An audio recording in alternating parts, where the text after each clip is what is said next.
Kisah Nabi Ibrahim. Nabi Ibrahim lahir dan dibesarkan di Padang Aram, daerah Irak, dan termasuk dalam wilayah kerajaan Babilonia. Pada masa itu, bangsa Babilonia menyembah banyak dewa.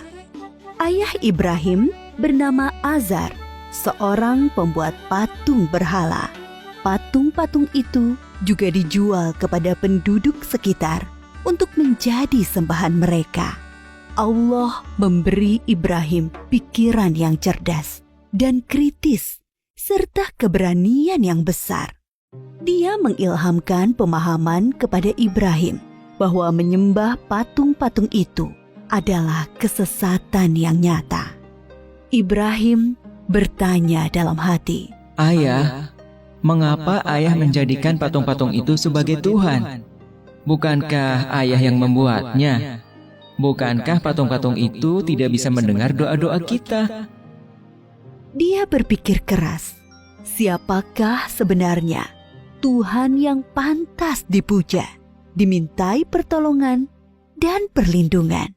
Allah membimbing Ibrahim untuk memahami Tuhan yang sebenarnya. Mula-mula, Allah memperlihatkan langit yang penuh bintang bercahaya di malam yang gelap. Ibrahim berkata, "Sungguh indah, inilah Tuhanku."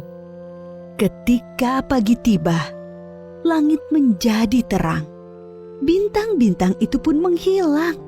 Oh, bintangnya hilang. Aku tidak suka Tuhan yang menghilang. Itu bukan Tuhan. Pada malam yang lain, Ibrahim melihat bulan terbit sangat menawan. Wah, sungguh indah. Ini dia Tuhanku. Ketika pagi tiba, bulan itu tenggelam. Ternyata yang ini juga tenggelam. Ini juga bukan Tuhan. Oh, manakah Tuhan yang sebenarnya? Kalau Dia tidak memberi petunjuk kepadaku, pasti aku juga sesat seperti kaumku. Di kesempatan lain, Ibrahim melihat matahari terbit. Sinarnya terang memukau. Ini dia Tuhanku, Dia yang paling besar. Tetapi di senja hari, matahari akhirnya tenggelam. Taulah dia, matahari pun bukan Tuhan. Wahai kaumku, aku tidak mau menyembah Tuhan-Tuhanmu itu. Aku ingin mengabdikan diriku pada pencipta semua ini. Dia berusaha membuka pikiran kaumnya atas kesesatan mereka selama ini. Paman, patung-patung apa ini? Mengapa semua menyembahnya? Dari dulu leluhur kita menyembah Tuhan-Tuhan ini. Iya benar, bapak-bapak kita pun menyembah semua ini. Kalau begitu, kalian dan bapak-bapak kalian salah besar. Hah? Kamu ini ngomong sungguh-sungguh atau bercanda? Sebenarnya, Tuhan kita adalah pencipta langit dan bumi. Dasar anak muda ngelantur. Ibrahim bersumpah dalam hati akan menghancurkan patung-patung berhala itu untuk membuktikan kesalahan mereka.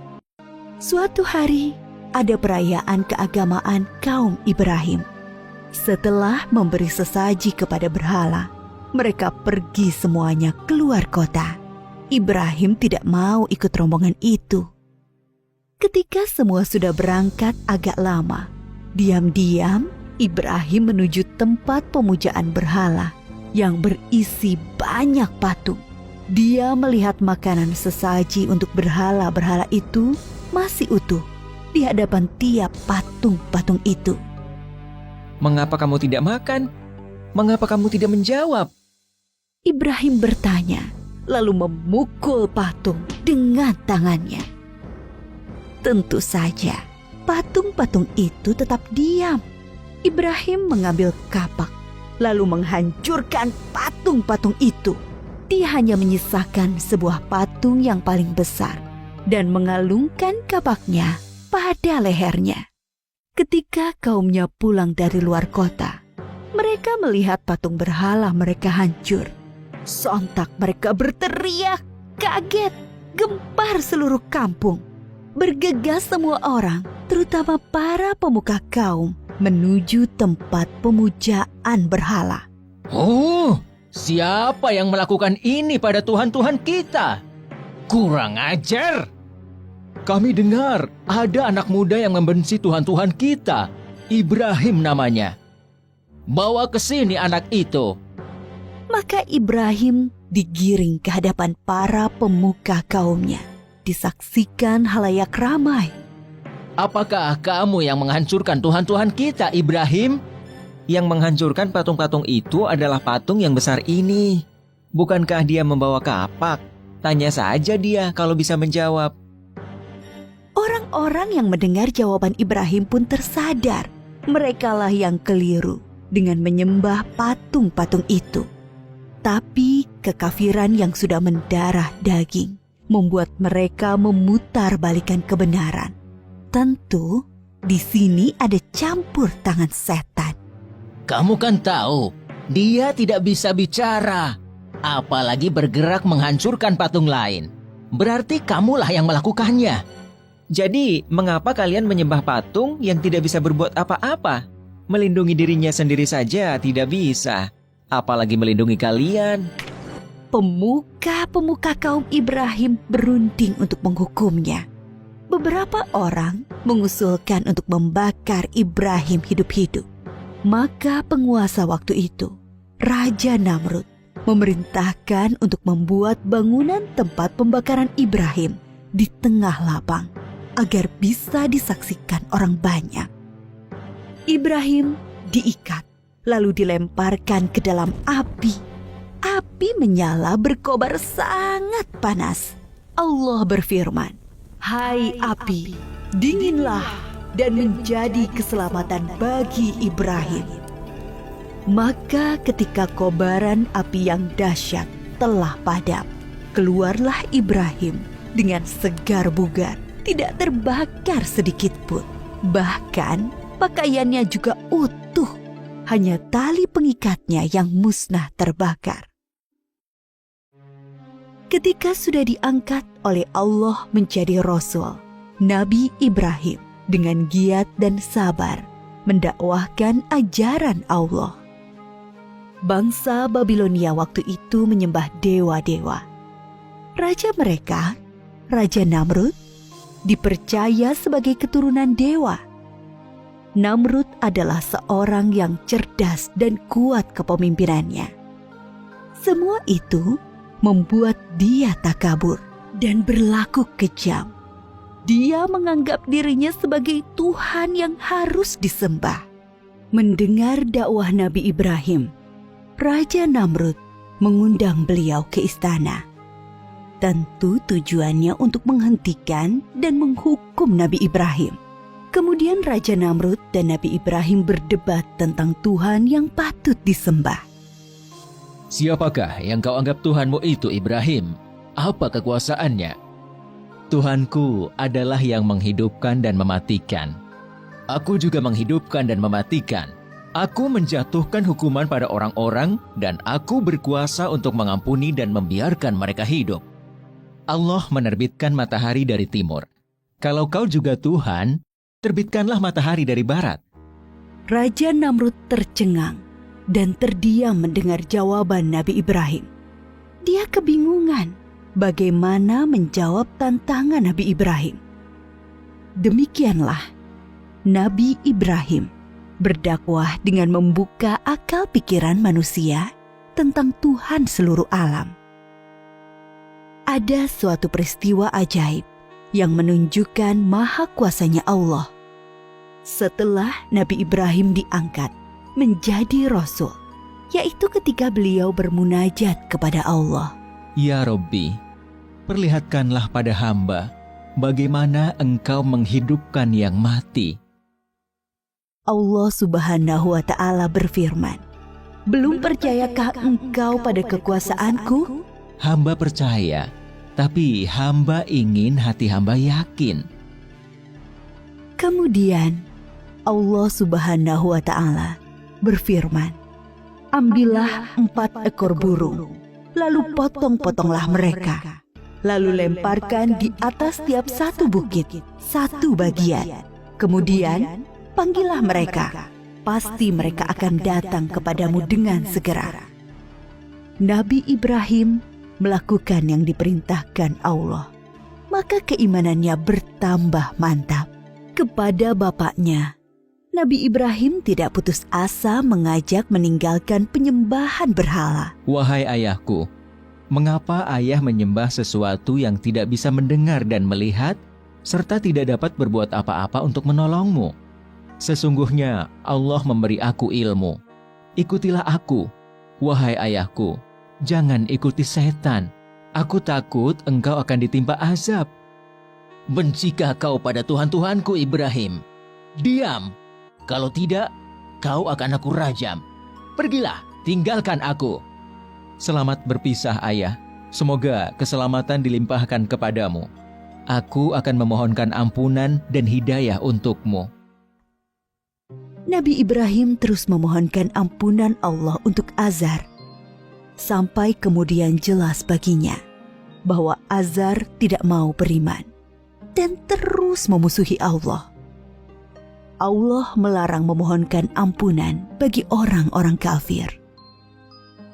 Setelah terbukti tidak ada yang beriman di antara kaumnya selain Lut, keponakan beliau dan sanak sepupu beliau yang menjadi istri beliau, Nabi Ibrahim hijrah meninggalkan kampung halamannya di Irak. Atas perintah Allah, beliau menuju Palestina atau Syam bersama istri dan keluarga Lut. Di Palestina, Nabi Ibrahim terus berdakwah kepada penduduk setempat. Sambutan penduduk Palestina terhadap dakwah beliau kurang bagus. Akhirnya muncul paceklik dan wabah penyakit di sana. Atas perintah Allah, Nabi Ibrahim dan Nabi Lut berpisah. Nabi Lut dan keluarganya menuju Sadum di Syam, sedangkan Nabi Ibrahim bersama dengan Bunda Sarah menuju Mesir. Saat itu, Mesir diperintah oleh sang raja yang zalim, yang menyukai wanita-wanita cantik untuk dijadikan selir-selirnya. Tidak peduli wanita itu bersuami atau tidak. Bila wanita itu bersuami, maka suaminya akan dibunuh. Raja Mesir bermaksud buruk pada Bunda Sarah yang cantik. Maka Nabi Ibrahim berbohong bahwa beliau adalah saudara Sarah, supaya tidak dibunuh oleh raja. Allah menghalangi niat jahat sang raja.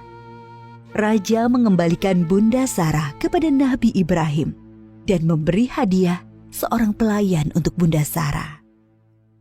Pelayan istana itu seorang kulit hitam yang santun dan bernama Hajar. Nabi Ibrahim tinggal beberapa lama di Mesir. Dimanapun, Nabi Ibrahim selalu mendakwahkan pengabdian kepada Allah Subhanahu wa Ta'ala. Tetapi bumi Mesir ternyata juga bukan tempat yang baik untuk perkembangan dakwah. Maka Allah memerintahkan untuk hijrah kembali ke Palestina.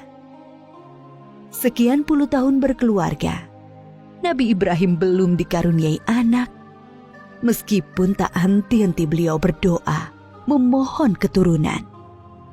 Menyadari dirinya ternyata mandul dan semakin tua, Bunda Sarah meminta Nabi Ibrahim untuk menikahi Hajar, pelayan mereka yang solehah dan setia. Dari perkawinan Nabi Ibrahim dan Bunda Hajar, lahirlah Ismail. Kebahagiaan Nabi Ibrahim dan Ibunda Hajar ternyata membuat tidak nyaman pikiran Bunda Sarah. Teringat akan dirinya yang mandul, membuat pilu hati beliau. Nabi Ibrahim menyadari dan memahami situasi ini. Allah memerintahkan beliau menempatkan Ismail dan ibunya terpisah dengan Bunda Sarah. Suatu hari, Nabi Ibrahim menyuruh Bunda Hajar untuk berkemas-kemas. Mereka akan mengadakan perjalanan jauh. Ismail yang masih menyusu pada ibunya tentu dibawa pula. Mereka melintasi rute yang panjang Dan akhirnya sampailah ke suatu tempat yang sangat gersang. Tidak ada pohon-pohonan tempat bernaung, udaranya pun panas. Yang ada hanyalah hamparan pasir dan bukit-bukit berbatu. Nabi Ibrahim turun dari kendaraannya, kemudian menurunkan istri dan anaknya. Tanpa berkata apa-apa, beberapa saat kemudian, beliau beranjak dan pergi meninggalkan keluarganya. Ibunda Hajar yang melihat keanehan ini segera berteriak memanggil, "Ibrahim, hendak kemana? Kenapa kau biarkan kami sendirian di sini?" Nabi Ibrahim tidak menjawab, hanya menunduk terus berjalan. "Ibrahim, apakah ini perintah Allah?" Iya. "Kalau begitu aku yakin Allah tidak akan membiarkan kami." Ibunda Hajar begitu sabar dan ridho pada keputusan Allah. Nabi Ibrahim sebenarnya tidak tega meninggalkan keluarganya di tempat terpencil dan gersang itu. Tetapi keyakinan akan kebenaran Allah dan kemurahan Allah menjadikan beliau mematuhi perintah yang sulit ini. Dengan berlinang air mata, beliau berdoa sebelum kembali ke Palestina. Tuhanku, aku telah menempatkan keluargaku di tempat gersang ini, di dekat rumah-Mu, Ka'bah. Mudah-mudahan mereka menegakkan sholat dan jadikanlah hati manusia senang kepada mereka. Dan berikanlah mereka rizki buah-buahan supaya mereka bersyukur. Kurang lebih 10 tahun kemudian, sekitar Ka'bah sudah menjadi tempat yang ramai berkat munculnya sumber air Zam-Zam. Banyak orang bermukim di sana. Ibunda Hajar dan Ismail sangat dihormati oleh penduduk karena mereka dianggap pemilik sumber air itu. Ismail tumbuh menjadi anak yang tampan, santun, dan sabar. Suatu ketika, Nabi Ibrahim mengunjungi keluarganya di Mekah. Setelah beberapa lama tinggal di sana, suatu malam beliau bermimpi menyembelih Ismail. Nabi Ibrahim termangu-mangu memikirkan mimpinya. Wahyu dari Allah atau godaan setan? 2 malam berikutnya, mimpi yang sama terulang. Maka pagi harinya, setelah mimpi yang ketiga, beliau yakin ini perintah Allah yang harus dilaksanakan walaupun terasa sangat berat di hati. Nabi Ibrahim bermusyawarah dengan keluarganya tentang mimpi itu. Anakku, aku melihat dalam mimpi, aku menyembelihmu. Pikirkan, apa pendapatmu? Ismail sangat memahami bahwa ayahnya adalah Nabi Allah. Mimpi para nabi adalah wahyu ilahi. Dengan mantap dia menjawab, Ayah, laksanakan perintah Allah. Insya Allah, aku akan sabar menerimanya. Bertambah rasa syukur Nabi Ibrahim. Bertambahlah kecintaan kepada anaknya. Bertambah mantap pula hati beliau melaksanakan perintah yang sulit itu. Berangkatlah Nabi Ibrahim dan Ismail menuju Mina, tempat penyembelihan. Sepanjang jalan, iblis menggoda mereka agar mengurungkan niat pengorbanan Ismail. Ibrahim, dasar ayah tidak punya perasaan. Anak sendiri mau disembelih. Ingat, kau berdoa puluhan tahun meminta anak. Allah sudah memberimu anak yang soleh. Sekarang kau mau sembelih, ha? Nabi Ibrahim mengambil kerikil-kerikil dan melempari iblis. Beliau tidak bergeming dengan godaan-godaan itu. Hatinya dipenuhi keyakinan yang mantap kepada Allah. Begitu pula Ismail. Sampai di tempat penyembelihan, Nabi Ibrahim membaringkan Ismail, bersiap mengayunkan golok yang tajam ke leher anaknya. Lalu Allah berfirman, "Hai Ibrahim, engkau telah menaati perintahku. Ini adalah perintah yang sulit. Aku memberi balasan orang-orang yang berbuat baik." Allah mengganti Ismail dengan seekor domba yang besar. Itulah yang kemudian disembelih sebagai kurban, sedangkan Ismail tidak jadi disembelih. Peristiwa ketika Ibunda Hajar ditinggalkan sendirian bersama Ismail ketika masih bayi dan pengorbanan Ismail diabadikan dalam rangkaian ibadah haji kita. Peristiwa penting lain antara Nabi Ibrahim dan Ismail adalah ketika Allah memerintahkan mereka meninggikan bangunan Ka'bah. Pondasi Ka'bah sudah ada sebelum masa Nabi Ibrahim. Beliau dan Ismail hanyalah meninggikan temboknya. Ka'bah itu kemudian menjadi pusat ibadah sholat dan haji.